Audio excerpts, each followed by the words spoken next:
Hoje eu quero pensar com você sobre a paternidade de Jeová Jireh, né? Entender o que é essa paternidade, porque, querido, eu creio no Evangelho da prosperidade, mas o Evangelho da prosperidade para mim não é só dinheiro. Se você pensa que o Evangelho da prosperidade é só dinheiro, desculpa, você é pobre, porque existem muitas coisas que o dinheiro não vai comprar. Existem muitas coisas que o dinheiro não tem possibilidade de fazer. A prosperidade divina, ela alcança todas as áreas da nossa vida. Ela vai gerar em você amor, harmonia, paz, saúde. A melhor coisa, eu penso assim, para a minha vida, é eu deitar na cama, encostar a minha cabeça, né? Lá em Minas a gente falava travesseiro, aqui eu sei que é travesseiro, né? Mas como eu sou mineiro, encostar a cabeça no travesseiro e dormir tranquilo, querido. Ninguém está batendo na minha porta, me perturbando. Isto para mim é prosperidade. Prosperidade para mim é ter a alegria de voltar para casa todos os dias, porque ali é o meu refúgio. É ter um corpo saudável para trabalhar, ser produtivo, e também para viver e fazer a vontade de Deus na terra. Isto para mim é prosperidade divina. Amém? Creio nela, mas também tenho minhas resistências com algumas coisas que são pregadas por aí. Como eu disse para você, eu respeito, mas para mim a única coisa que eu creio 100% está aqui. Né? Agora, pensamentos, ideias e tal, aí são outras coisas. Mas vamos lá, vamos pensar na paternidade de Jeová Jireh. E para pensar nessa paternidade, eu quero também pensar junto com você. Eu não estou pregando para você, estou pregando para nós. Antes de falar com você, eu preciso buscar aquilo que Deus tem para todos nós e para mim também. Faço parte dessa necessidade, dessa pregação. Se eu não me alimento da palavra, irmão, eu vou ficar fraco na fé, né? E também não tenho condições de fazer nada, nem na minha própria vida. Eu quero pensar com você sobre a oração do Pai Nosso, que Jesus ensinou. E essa oração, ela é muito abrangente, embora muito pequena, mas ela abre um caminho de possibilidades imenso para nós e traz ensinos tão tremendos. Eu queria pensar com você primeiro Mateus 6:9. Mateus 6:9. Jesus aqui, ele está nos ensinando a orar, né? Ensina como é que eu devo orar. Primeiro, eu devo orar em nome dEle, porque é Ele que abre a porta das possibilidades. Foi Ele que com a morte na cruz rasgou o véu, né? Rasgou o véu de cima para baixo. Ele abriu o caminho, não só para a minha salvação, mas para a minha comunicação, para a minha intimidade com o meu Pai. Então Ele abriu todos os caminhos, Ele é as possibilidades. Fora dEle não há outra. Não há salvação a não ser em Jesus Cristo. Não existe outro caminho. As pessoas dizem, todos os caminhos levam a Deus. Engano. Jesus diz, eu sou o caminho, a verdade e a vida. Ninguém vem ao Pai senão por mim. A minha religião não te salva. Você que está em casa nos dando o prazer de entrar aí, a sua religião não te salva. A minha não vai me salvar, não vai te salvar, porque a salvação não está numa religião, está numa pessoa, num Deus que é Rei dos reis e Senhor dos senhores. Só Ele veio de lá, só Ele sabe o caminho, só Ele é possível de nos salvar. E Ele nos ensina como orar, né? Uma das coisas interessantes é assim, eu não preciso orar, sabe, aquela oração bonita e buscar palavras e tal. Não é esse o caminho da oração, né? Mas ele coloca uma escala de prioridades na nossa oração. Eu acho isso tão importante, tão precioso, querido, mas tão precioso mesmo. E a escala de prioridade que ele coloca, em primeiro lugar ele diz assim, portanto vós orareis assim. Ele diz, vós orareis assim. Ele está dando a direção da oração, está dando um caminho de uma oração correta. Primeiro lugar, sabe, Pai Nosso, reconhecer que Deus é grande, é poderoso, é forte, mas é um Pai cuidadoso e amoroso. Porque Ele diz Pai Nosso, Ele reconhece a autoridade paterna de Jeová, Rafá, Nissi, Jireh, de todos os nomes que você pode dar a Deus. Ele reconhece essa paternidade. Então ele diz Pai Nosso. E ele sabe onde Deus está. Ele sabe onde Deus mora. Então a possibilidade de orar, de abrir o caminho, significa uma intimidade com Deus. Sabe, conhecer o seu Pai, conhecer as esferas de atuação do seu Pai, conhecer o desejo que Ele tem para você. Ele diz: santificado seja o teu nome, não há outro nome além desse nome. Então Jesus conhece quem é o Pai, tem intimidade com o Pai. Então, querido irmão, o que produz uma intimidade? O que produz um conhecimento? É tempo, é comunhão, é estar junto, é pensar junto, tirar dúvidas. Isso produz intimidade, né? Quem é casado aqui, você sabe, você passa tanto tempo, no nosso caso, junto com as nossas esposas, que às vezes a gente já conhece ela só de olhar, irmão. É ou não é? Você chega em casa, você olhou, irmão, quem diz o Cláudio Duarte, você percebeu que a coisa não está boa, fuja da aparência do mal, já sai de perto, porque a coisa vai pegar, né? Isso não é meu não, isso é do Cláudio Duarte, né? Então, tem dia que eu chego em casa e ela está, você está aqui, já? Cadê onde você está, mãe? Eu sei que ela está em algum canto aí, aproveita agora, mas ela está aí no fundo, porque ela é pequena. Irmão, tem dia que eu chego em casa, é melhor ficar quieto. Eu não é oi e já vai procurar o teu canto. E fica quieto no teu canto. Não arruma encrenca para você, irmão. É ou não é verdade? Então, por quê? A gente está junto o tempo inteiro, irmão.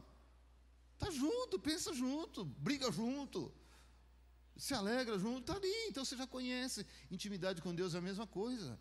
Mas como que eu posso conhecer a Deus? Conversa com Ele. Conversa. Começa a sentir a presença dEle. Sabe, e quando você for orar, não faça um monólogo, só você fala, só você pede. Você descarrega um caminhão de melancia em cima de Deus. E você acha que Ele é obrigado a carregar suas melancias? Não, querido, isso não produz intimidade. Porque Deus não trabalha em cima das nossas necessidades. Deus trabalha em cima da palavra dEle. Então aqui Jesus está nos ensinando o caminho. Eu preciso conhecê-lo. Eu preciso saber que Ele está num lugar que é só dEle. E não estou falando um lugar geográfico, não. É um lugar, em todos os lugares que você imagina. É só dEle. A posição é só dEle. Então aqui, esse é o primeiro passo para uma oração ser bem frutífera na nossa vida. Esse é o primeiro passo. Saber com quem eu converso. Saber quem Ele é. Saber que mesmo eu sendo pai, um pai totalmente cheio de deficiências, limitado, eu sei dar boas coisas, eu desejo dar boas coisas para o meu filho, para minhas filhas. Imagina ele, que não tem defeito, que é bom, que é poderoso. Então, querido, eu preciso aprender a orar assim, ter intimidade. Eu brinco muito, faz tempo que eu não falo da oração do Zé aqui na igreja, mas intimidade com Deus, querido irmão, não vai de uma cultura, de um conhecimento elevado, sabe, intimidade com Deus vai de um coração simples, de um coração singelo, de um coração que sabe o que é ser humilde. A oração do Zé é assim, irmão. Tinha um rapaz numa igreja, é uma historinha, não é verdade não, hein? Tinha uma igreja lá e tinha um rapaz muito simples, caipira da roça, e quando ele ia orar, o pastor pediu para ele orar uma vez, ele ficou todo envergonhado, quietinho, e foi lá para o cantinho, e aí, o pastor, ora, ele falou: Jesus, é o Zé. Jesus, é o Zé. Jesus, é o Zé. O pastor falou: puxa vida, mas a simplicidade dele, né? E a oração dele era essa: Jesus, é o Zé. Tipo assim, o Senhor me conhece. O Senhor sabe quem eu sou. O Senhor sabe das minhas necessidades. O Senhor sabe das minhas alegrias, da minha tristeza. É o Zé. É o simples Zé. Aí um dia a igreja resolveu fazer um piquenique, um passeio, alugou o ônibus, e todo mundo pro ônibus, aquela alegria. Imagina a igreja lá do interior, eu falo disso porque eu sou caipira, aquela igreja, e arrumou um dia de festa, um lugar para todo mundo ir, né? Não precisa de piscina, é um lago só para a gente nadar, não importa se é água barrenta, vamos nadar, e aquela festa, né? Todo mundo junto, leva o franguinho assado e vamos embora, vamos comer, leva o guaranazinho, e estamos lá, irmão, no caminho, o motorista perde o controle do ônibus. E o ônibus balança para cá, balança para lá, e aquela gritaria dentro do ônibus, e todo mundo apavorado, gritando. E o Zé quietinho, sentadinho lá. E aí daqui a pouco o motorista firmou o ônibus. Aí todo mundo correu para cima do Zé: ô Zé, todo mundo desesperado aqui dentro do ônibus, a gente quase morrendo aqui, você quietinho. Agora era hora de você orar, de você gritar, clamar. Ele falou: eu estava quietinho, porque eu estava ouvindo uma voz assim: Zé, é Jesus. Zé, é Jesus.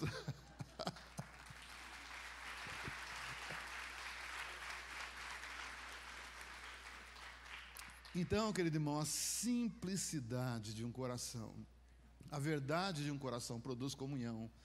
Essa historinha não é verdadeira, mas assim, o Zé, sabe, viu a provisão de Jeová Jirê.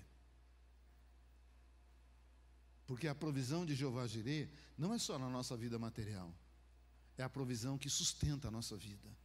Enquanto todo mundo estava preocupado, ele falou: a minha vida está nas mãos do meu Senhor.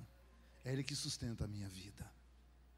Isso é reconhecer a paternidade de Jeová Jirê. E viver essa paternidade. E esse caminho de oração, ele é tão precioso, irmão, tão precioso mesmo. E é esse caminho que eu quero percorrer com você, né? Esse caminho de entender um pouquinho essa oração do Pai Nosso e descobrir, sabe, as maneiras corretas de estarmos orando. E essa oração, ela também produz algo tão tremendo, pedindo da maneira correta. Então, quando eu for orar e conversar com Deus, eu preciso pensar na maneira correta. A maneira correta é essa simplicidade, é você ser sincero com Deus, é você demonstrar o seu coração, abrir o seu coração para Deus. Não buscar palavras bonitas, mas mostrar o seu interior, mostrar quem você é, mostrar a sua verdade. Essa é a maneira correta de você orar. E o primeiro pedido de Jesus, né? Primeiro pedido que Jesus fez a Deus foi muito interessante. Eu estou dizendo a você, a oração do Pai Nosso nos dá um caminho. Primeira coisa é reconhecer quem é Deus. Ele sabia quem era. O Zé também sabia quem era. Minha vida está na mão dele. E se ele fechar a mão, o profeta Isaías diz que ainda que a mãe que amamenta, ela rejeitar o seu filho, contudo, o nosso Pai nunca nos rejeitará. Nós estamos na palma das mãos. Ele não escreveu não, querido irmão. Ele fez uma tatuagem, ele fez como é que fala? Ele marcou a mão dele, ele escreveu o seu nome na mão dele. Quando alguma coisa vem acontecer com você, ele fecha a mão e ninguém abre a mão dele, né? E o primeiro pedido que Jesus faz, vamos lá, agora é hora de pedir, né? E a oração do Pai Nosso, ela nos ensina várias possibilidades de pedirmos. Então, irmão, eu brinco muito isso, não sei se isso é discriminação, mas eu creio que não, é brincadeira minha, né? Diante de Deus eu tenho que ser o menino da Praça da Sé, irmão. Ô tio, dá um negócio aí, ô pai, dá um negócio aí, tem um troquinho aí, tal, né? Só vou pedir, mas depois a oração do caminho correto. E o primeiro pedido que Jesus faz não está relacionado a ele, não está relacionado à necessidade dele. Então, a primeira coisa na oração, querido irmão, reconheça quem é seu pai. Segunda coisa, peça a ele coisas que ele gosta. Fala com ele coisas do interesse dele. Porque quando você mostra interesse por ele, ele mostra por você. Quando você mostra interesse pelas coisas dele, ele mostra interesse nas suas coisas. Buscar em primeiro lugar o reino de Deus, e todas as demais coisas serão acrescentadas. O reino desse mundo é passageiro. O reino dos filhos de Deus é eterno.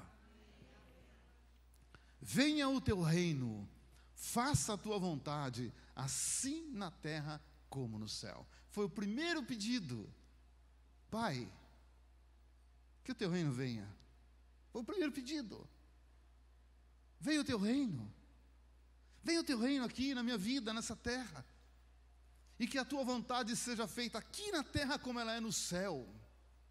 Irmão, será que eu tenho orado desse jeito? Será que o padrão da minha oração é isso? Eu sei quem é meu Pai, e eu quero fazer e viver a vontade dEle.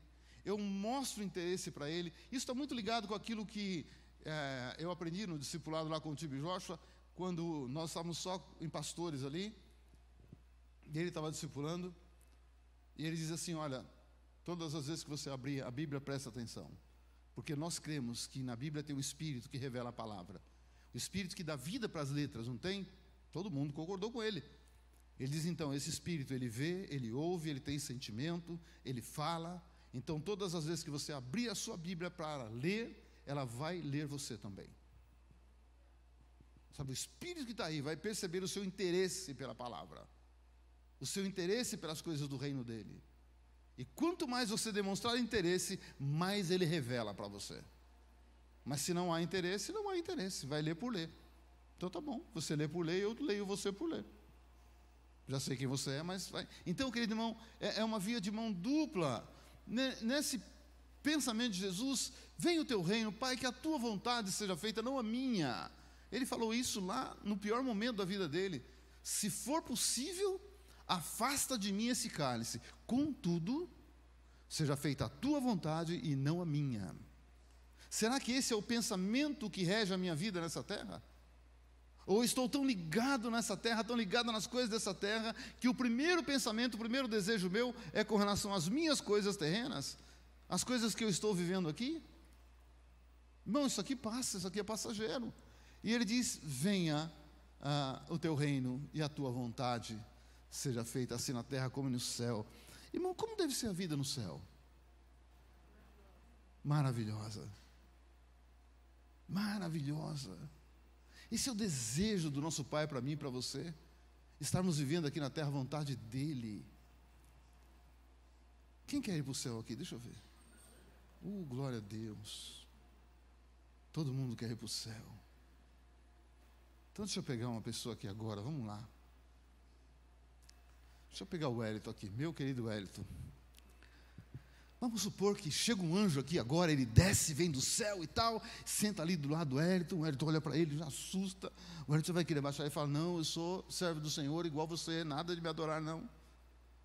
E aí o anjo fala para ele: Wellington, eu vi agora que você levantou a mão, quer ir para o céu. Então eu te trago uma grande notícia, que eu acho que para você vai ser maravilhosa, e outra que eu preciso pensar se será maravilhosa. Então, o negócio é o seguinte: vai ter um jogo de futebol lá no céu agora incrível. Os filhos de Deus contra os filhos do capeta. E nós vamos bater de goleada neles. E você, Deus diz que é o nosso centroavante. Está te chamando para ir para o céu agora. Eita, Jeová. O Hérito pensou. Seu anjo precisa responder agora. Agora o jogo já vai começar. Deixa eu falar com a minha esposa, meus filhos. Espera um pouquinho. Não, nada disso. Você tem que ir agora. Mas o anjo fala para ele: fica preocupado não. Né? Acabou o jogo, eu te trago de volta. Ufa, assim eu vou. Assim eu vou agora. E aí o anjo leva o Hérito chega lá no céu. Quando ele chega no céu, o anjo dá aquele voo, leva. Quando ele entra no céu, abre a porta do céu, ele entrou. Aquele lugar assim grande, bonito. E aí daqui a pouco ele começa a olhar para o outro lado, já não é tão bonito assim. Aí vem um outro anjo meio capenga perto dele, assim, todo meio esfarrapado, e fala: ô Hérito, eu te conheço, rapaz. Sei que você está bem na terra. Dá para você emprestar 1.000 para mim, que o banco do céu faliu. O céu é assim? Aí ele olha do outro lado lá, a fila do SUS no céu. O anjo de asa quebrada, outro que nem mancando, a aterrissagem não foi boa. E está na fila do SUS. O céu é assim? Ele olha numa avenida grande, está tendo manifestação. Não concordo com isso. Não concordo com Jesus, está administrando mal o céu. Vamos mandar ele embora. O céu é assim? Quando a gente começa a brincar, a gente percebe como a vontade de Deus precisa ser feita nessa terra. Porque não é nada parecido com o que nós vivemos. Nós estamos muito longe de viver a vontade de Deus. E eu penso, se Jesus disse isso, é possível não em toda a terra, mas é possível na vida dos filhos de Deus viver a vontade do Pai aqui nessa terra como ela é no céu. Há um pedaço do céu nessa terra. E quem pode viver esse pedaço do céu sou eu e você. Porque Jesus não ia nos ensinar a orar assim se não fosse possível. Jesus não é mentiroso. Nunca será. Então eu preciso entender como Ele ora. Eu preciso aprender com Ele a orar. Eu preciso saber como Ele ora, para que realmente eu possa, viver a paternidade de Jeová Jireh na minha vida, que é ampla e pega todas as áreas da minha vida. Agora, querido irmão, falando de interesse, eu coloquei uma frase, por favor, me ajuda aí, querido. Para que realmente eu possa viver a paternidade de Jeová Jireh, eu possa receber dele, toda a provisão, em todas as áreas da minha vida, eu preciso entender quanto eu estou interessado no reino de Deus. Quanto eu desejo servir ao reino? Quanto? Qual é a minha disposição? Qual é o meu interesse para o reino de Deus? Ou será, querido irmão, que eu estou muito interessado em construir o meu pequeno reino nessa terra? Porque se Deus é Jeová Jirê, Ele me supre em todas as áreas, eu preciso estar interessado no reino dEle. Ou eu acho que Ele é meu empregado? Ou eu acho que Ele está pronto ali, eu faço assim, Ele já... o que você quer? O que o senhor deseja? Opa, não inverta os papéis. Senhor é Ele, não eu. Senhor é Ele, não você. Deus é Ele, não eu e não você. Então, qual é o meu desejo em servir ao reino? E fazendo a vontade do Pai? Querido irmão, continua me amando, mas será que nós não estamos vivendo numa geração cheia de mimimi, cheia de desejos? Ai, o louvor não me agradou. Quem disse que o louvor é para você, irmão? O louvor é para Deus. Quer um louvor melhor? Canta melhor você. Dá você o melhor louvor para Deus.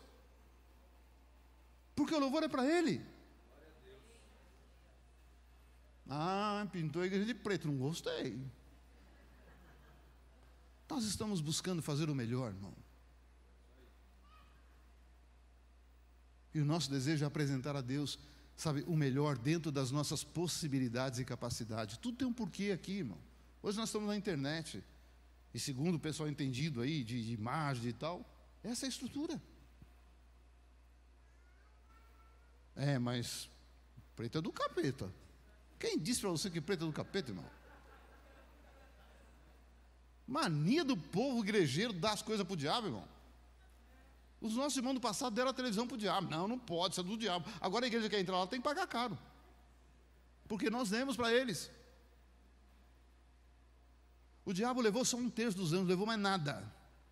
Mas a gente está dando tudo para ele. Não, isso é do cão, isso é do capeta, isso é do diabo. Então, para, irmão, para. O que ele tinha que levar, ele já levou. E agora quer levar o povo. Então não entra na dele, não. Qual o meu relacionamento com a minha igreja local? Servir ou ser servido? Ah, mas igreja? Irmão, a única instituição que Jesus deixou foi a igreja, sabia? Todas as demais coisas têm que estar debaixo da igreja. Mas a igreja é chato. E você, não é chato? Você é 10.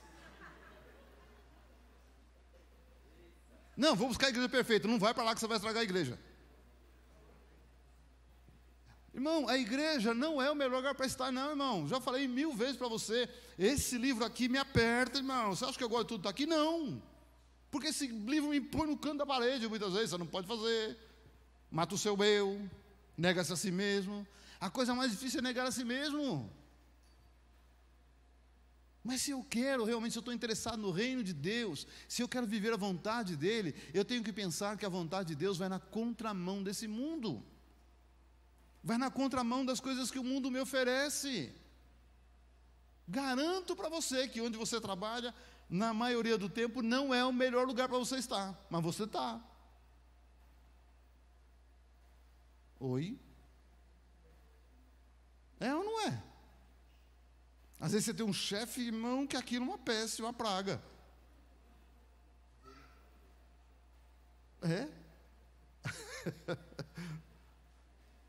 Estressado. Agora foi direto. Nunca fiz isso, mas ele cutucou. Mas, irmão, sabe, o nosso ideal não está aqui. O nosso ideal é na glória com Jesus. Aqui é o que nós podemos, é o que tem para hoje. Então é o que eu preciso entender, irmão. Nós estamos vivendo uma geração de me dá, me dá, me dá, me dá, me dá, me dá. Que isso, irmão? O camarada vai procurar emprego, ele nem começa a trabalhar. Qual o salário? Quais os benefícios? Quando é as férias? Espera um pouquinho, rapaz, você nem sabe trabalhar ainda, já quer saber, já quer entrar de férias. Então, há uma coisa nessa geração que a gente precisa pensar, sabe? E assim na igreja também, irmão. Será que eu venho na igreja, sabe, para receber? e para dar também? Ou será que eu só quero receber? Olha, no livro de Tiago tem um versículo, né, muito que eu gostei muito. A Bíblia diz assim: não tem porque não pede, e quando pede, pede mal. A gente nem sabe pedir, por isso que Jesus ensinou a orar, por isso que eu estou compartilhando com você esse tempo. E o livro de Tiago, ele expressa bem isso aí. Ele diz: pedis e não recebeis. Pedis e não recebeis. É uma afirmação. Sabe, pedis e não recebeis, porque pedis mal, para esbanjardes em vossos prazeres. Irmão, tem pedido que Deus nunca vai nem responder, porque não vale a pena. Não vale a pena. Eu já vi pessoas, eu tive que conversar com pessoas que, sabe, a irmãzinha, abençoada de Deus, estava orando para outra irmãzinha morrer, porque ela queria casar com o marido da outra.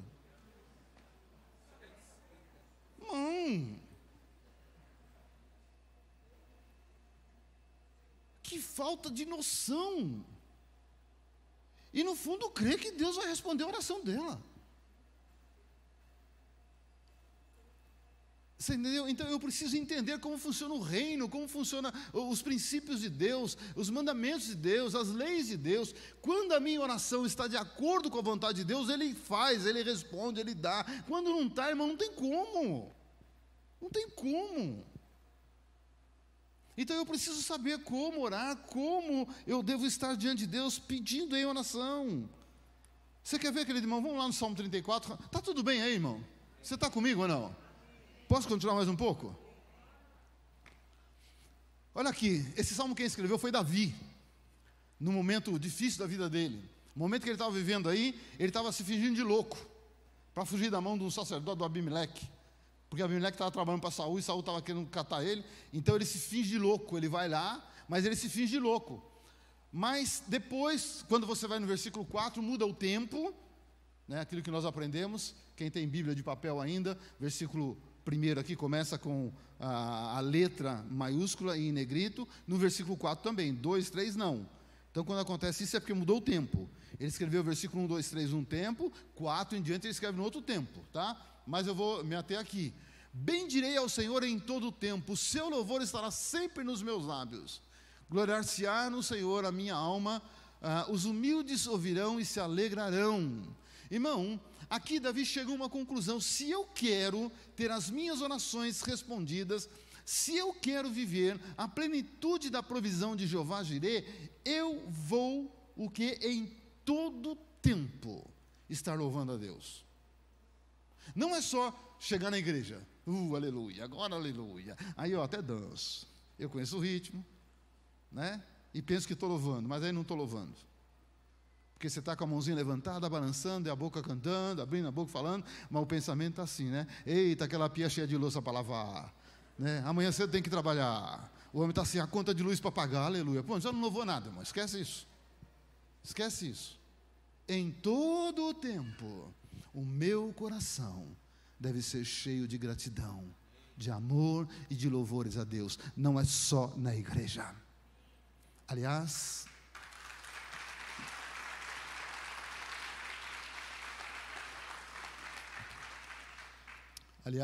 domingo passado, né, hoje nós estamos de fato encerrando a nossa festa dos tabernáculos, o 8º dia. Né, eu andei postando algumas coisas, tanto no Facebook como no Instagram, falando de um coração grato, falando de uma alegria. Não sei quantos viram, eu sei que muitas pessoas curtiram. Mas para quê, irmão? Para lembrar, para me lembrar e te lembrar. Nós estamos numa semana de gratidão e de louvor e amor a Deus, de alegria, de alegria. E é por isso que eu estou encerrando com essa palavra, irmão.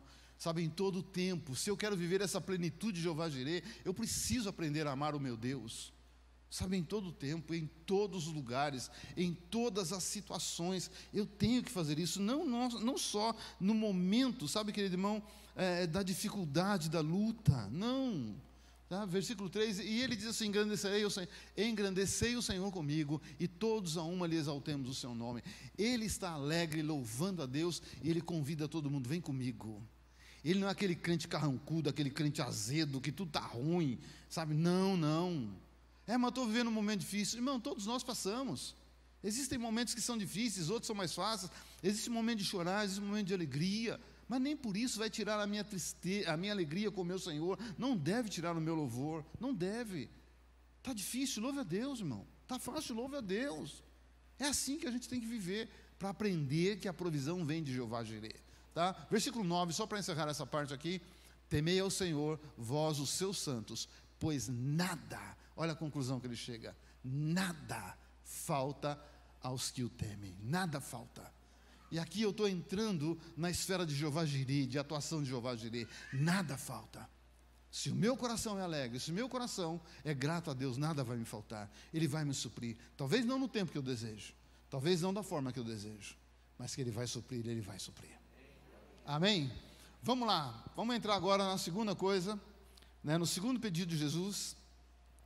Irmão, meu tempo já está indo embora. Mateus 6:11. Aqui nós vamos entrar no segundo pedido que Jesus faz a Deus. Ele diz assim: o pão nosso de cada dia nos dai, dá-nos hoje. O pão nosso de cada dia dá-nos hoje. Esse é o segundo pedido que ele faz.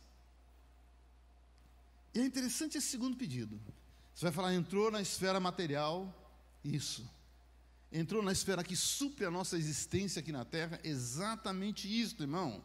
Agora, esse é o segundo pedido, não foi o primeiro. Tá? O segundo pedido. Agora, deixa eu te perguntar uma coisa. De quem é o pão? De quem é o pão? Hã? De quem é o pão? Me ajuda aí, irmão, vamos lá. De Deus. Opa, o versículo diz que o pão é? Está vendo como a gente precisa prestar atenção? Eu também pensava assim. Pão é de Deus. Mas Jesus disse que o pão é nosso. Eita, agora complicou. O pão nosso de cada dia. Sabe por que Jesus diz isso? Porque nós somos filhos de Deus. Você é pai, você é mãe. Quem é que compra o pão na sua casa? O seu filhinho? Ou você? Mas o pão é dele, porque ele é teu filho e é tua filha. Tem o mesmo direito que você. Então o pão é nosso. Mas está nas mãos de quem? De Deus. Está nas mãos de Jeová Jireh. É Ele quem nos supre.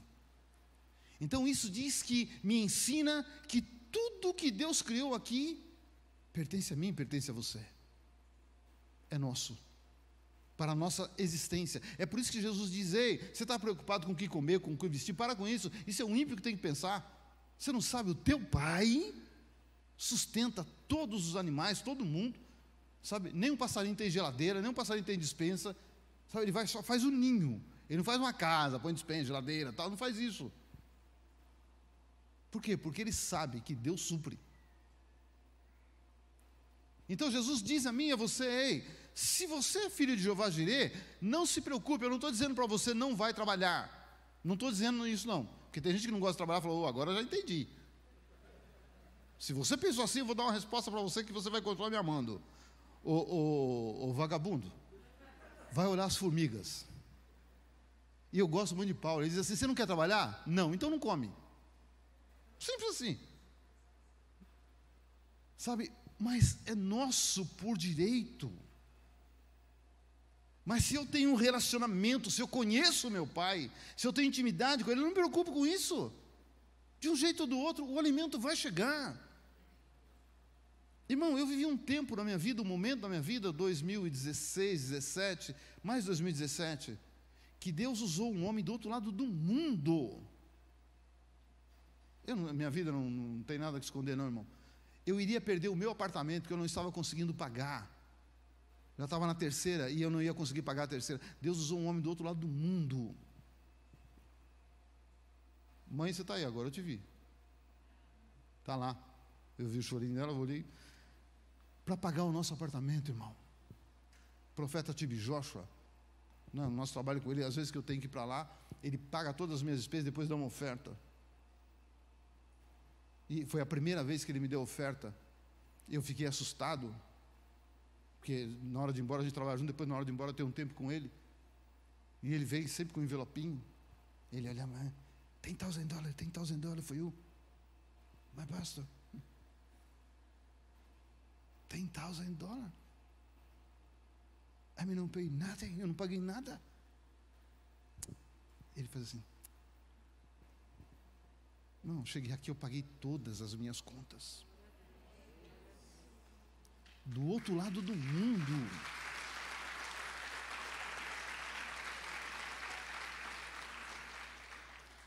Então eu vou duvidar de Deus, irmão? Vou achar que Ele não vai suprir a minha vida? Não estou falando isso para você, dizendo que eu sou melhor que você. Eu digo que nós somos todos iguais. O que eu quero dizer é assim: se Deus fez na vida de um, Ele faz na sua vida, na do outro, na do outro. Porque Deus não faz distinção de filhos. Deus tem chamado diferente, mas o amor dele é igual para todos. Todos. Irmão, se eu entendo isso, se eu começo a entender o reino de Deus, irmão, eu fico maravilhado, irmão. E às vezes na igreja tem tanta gente sofrendo aqui. E depois eu vou dar uma lição de casa para você, que não vai dar tempo para mim terminar. Fala demais, né, irmão? Fica contando história aqui, parece o Forrest Gump, mas fica contando historinha, acaba atrapalhando a pregação. Mas deixa eu contar mais uma. Vou contar mais uma. Agora é outra. Eu já contei aqui também na igreja, os mais antigos aqui já conhecem a história do italiano. Está mais para português do que para italiano. Quando a Itália estava numa recessão lascada, irmão. Estava lá, irmão, todo mundo chamando Jesus de Genésio, e o povo estava desesperado. E aí, não, vamos embora para os Estados Unidos, vamos embora para os Estados Unidos. Aí tinha dois amigos, né? Só cito o nome de um, o Giuseppe, e o outro não cito o nome dele. E aí, dos dois desesperados, vamos embora para os Estados Unidos, vamos embora como? Não tem dinheiro para nada, não tem dinheiro para comprar pão, vamos comprar passagem. E naquela época era só de navio e tal. E os dois ali, vamos. Aí um conseguiu. O que a gente não sabe o nome, comprou a passagem e foi embora para os Estados Unidos. E lá ele escrevia a carta para o Giuseppe: ei, meu amigo, vem para cá, que está tudo bem, já estou trabalhando, né, e olha, já arrumei uma namorada, vem para cá. E daqui a pouco, outro mês, chegou outra carta: Giuseppe, vem para cá, já comprei um carro, vem para cá, está tudo bem, estou trabalhando. Outro mês, comprei uma casa, vem para cá. E o Giuseppe falou: como é que eu vou? Aí juntou um pouco que ele tinha, vendeu tudo e foi lá no porto, comprou a passagem de navio, irmão. Lá no porão do navio, a mais barata que tinha, o único dinheiro que ele tinha. Comprou, pagou a passagem, correu na venda, comprou um saco de bolacha de água e sal, grande, não tinha quase nada para levar, levou o saco de bolacha, um pouquinho de roupa e entrou no navio. Falou: bom, água tem lá, então eu não sei quantos dias leva para chegar lá, mas fome eu não morro, eu vou comer bolacha e água eles me dão. E foi lá no porão do navio, né? Chegou lá, arrumou as coisinhas dele lá no porão e bateu o sino na hora do jantar, e todo mundo para o jantar, e ele para o porão do navio, e dá bolacha de água e sal e água. Bolacha de água e sal e água. Encheu a barriga, tá tudo bem. Outro dia de manhã saiu para ver o navio, dando volta, daí ele percebeu que todo mundo estava indo para o restaurante. O quê? Tomar café. E aí José vai: não, estou de regime, não quero café não. E foi lá para o porão do navio, bolacha de água e sal e água, bolacha de água e sal e água. Hora do almoço a mesma coisa: vamos almoçar? Não, quero chegar nos Estados Unidos magrinho. E ainda não fala a verdade, né? Não é crente ele, né? Porque crente você pergunta: tá tudo bem? Tá. A senhora para trás, nem dá para juntar os cacos, mas tá tudo bem. E assim, irmão, foi a semana inteira. Água e sal, bolacha de água e sal e água, bolacha de água e sal, e o restaurante bonito. Aí na hora de despedir, chegou nos Estados Unidos, o navio atracou, o comandante pôs, né, o uniforme de despedida, e todo mundo ele cumprimentava um por um e abraçava, e aí foi boa, a viagem foi, tá tudo bem, tudo bem. Quando chegou no Giuseppe, ele pegou a mão do Giuseppe, abraçou o Giuseppe, e abraçou bem apertado e falou: seu Giuseppe, por que o senhor não almoçou com a gente? Nem um dia. Comandante, está de regime. Por que o senhor não jantou nem um dia? Fala a verdade para mim. Eu sou o responsável pelo navio, se tem alguma coisa errada, eu tenho que consertar. Fala a verdade. Se o senhor não falar a verdade, eu não te solto. Ele viu que o negócio era sério. Ele falou: comandante, o senhor não viu onde era a minha passagem? Era lá no porão. Eu tinha dinheiro para comprar uma passagem melhor. Eu tinha dinheiro para jantar, para tomar café. Eu comprei bolacha de água e sal. Vocês me deram água e eu cheguei vivo aqui. É o que interessa. O comandante agora ele falou: ô, seu Giuseppe, a sua passagem, mesmo sendo no porão, dava direito a café, almoço e janta.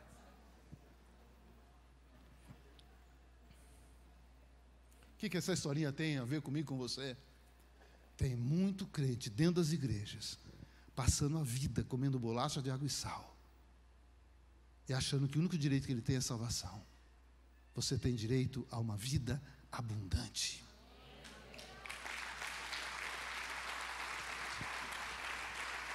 Salmo 27, 13 e 14. Salmo 27, 13 e 14. Davi, o rei Davi, ele passou por tantas que o entendimento dele chega num lugar, ele diz: eu creio que verei a bondade do Senhor na terra dos viventes. É aqui e agora. Aqui e agora. E ele diz assim: acredita, espera pelo Senhor, tem bom ânimo, fortifique o teu coração, espera, pois, pelo Senhor. Só até aí, querido, tinha mais coisas, mas como essa pregação vai ser em duas partes, né, eu queria terminar essa hoje, mas não deu. Mas o que eu quero dizer a você, querido irmão, olha, me deram mais tempo, aleluia. Cadê o Alê? Você proibiu ele? Queridos, o que eu quero dizer, quem gosta de anotar, anota para mim Deuteronômio 8, de 11 a 18, e leia em casa esse texto. Deuteronômio 8, de 11 a 18. Coloca no telão para mim, Ricardinho, por favor. Só esse, ali, ó. É do capítulo 8, do versículo 11 ao versículo 18. Nós não leremos agora porque não vai dar tempo, porque eu quero orar com você, irmão. Querido, o que eu quero dizer a mim e a você é que o Senhor tem coisas maravilhosas para a nossa vida. Ele nos salvou, Ele nos ama, e Ele tem o melhor dEle para mim e para você, aqui nessa terra também. Mas eu preciso reconhecer para poder viver a paternidade de Jeová Jireh. Reconhecer a extensão desse Jeová Jireh. E saber que a extensão desse Jeová Jireh é muito mais do que dinheiro, muito mais do que bens materiais. Ela é abrangente, ela pega todas as áreas da minha vida. Esse é o verdadeiro Jeová Jireh. Esse é o nosso Pai, que muitas vezes vai se manifestar de muitas maneiras para um seu filho e uma sua filha. Não quero que eu e nem você possamos passar uma vida aqui como a parábola do filho pródigo ensina. Não como o filho pródigo que foi embora, não só como ele, mas como aquele que ficou e nunca usufruiu das coisas do Pai. Nunca. Nenhum dos dois entenderam a paternidade. Nenhum dos dois conhecia o verdadeiro Pai. Um gastou tudo e queria voltar como empregado. Filho é filho, jamais será um empregado. O outro estava e nunca aproveitou.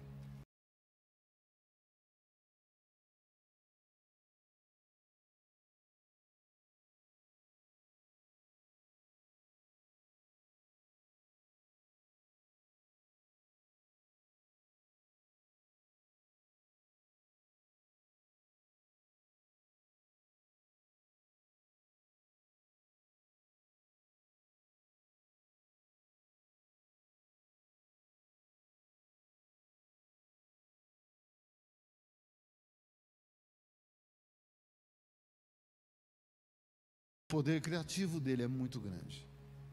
Então esse desejo vai ser mantido na minha vida e na sua vida a eternidade toda, para descobrir a maravilha desse Deus. É muito mais do que a gente pensa, é muito mais do que temos experimentado aqui. Baixe a sua cabeça, eu gostaria de orar. Pai, no nome de Jesus, que a Tua palavra possa entrar no nosso coração, não somente nos nossos ouvidos, mas que ela possa entrar no nosso coração e fazer parte da nossa vida, ser realidade na nossa vida. Nos ensina, Deus querido, a viver a Tua plenitude. Nos ensina a viver toda a Tua vontade nessa terra. Como nosso Senhor Jesus disse, não a nossa, não a minha, mas a do Senhor. Porque assim vamos entender Mateus 6,33. Buscar em primeiro lugar o reino de Deus e a sua justiça, e todas as coisas serão acrescentadas. Pai, muitas vezes nos preocupamos tanto com as demais coisas, esquecemos o principal, o reino e a justiça. Mas nessa manhã eu peço que o Senhor nos abençoe, nós que estamos aqui e aquele que está em casa, que o Senhor nos abençoe com o entendimento da Tua palavra, no nome de Jesus, amém. Essa semana será uma semana muito abençoada na sua vida. Não estou sendo um profeta, sabe, uma nuvem sem chuva na sua vida, porque domingo que vem eu estarei aqui novamente. Então eu quero que você viva o melhor de Deus nessa semana. Você que passou uma semana, coração alegre, no meio de um momento triste. Você que passou essa semana sendo grato a Deus, no momento propício para murmuração e reclamação, essa semana Deus vai te recompensar. Deus vai te abençoar. Que Deus te abençoe ricamente. Amém?